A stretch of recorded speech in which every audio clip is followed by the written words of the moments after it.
आवाम को मुबारकबाद देना चाहता हूँ कि 10 साल के बाद क्रिकेट रिवाइवल हो गई है और ये हमारे लिए बड़ी बात है कि इतने टाइम के बाद वही टीम आ रही जिस पे अटैक हुआ था। खुशी बहुत है क्योंकि इतने टाइम बाद हो रहा है यहाँ पे कराची के अंदर, तो अच्छी बातें तो होना चाहिए और आगे भी होता रहे तो हमारी यही दुआ है।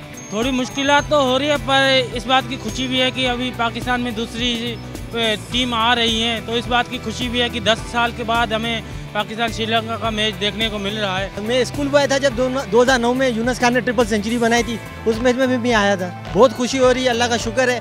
और इंशाल्लाह ताला आप सुनने में आ रहा है कि बांग्लादेश की टीम भी आ रही है, इसके बाद साउथ अफ्रीका की टीम भी आ रही है।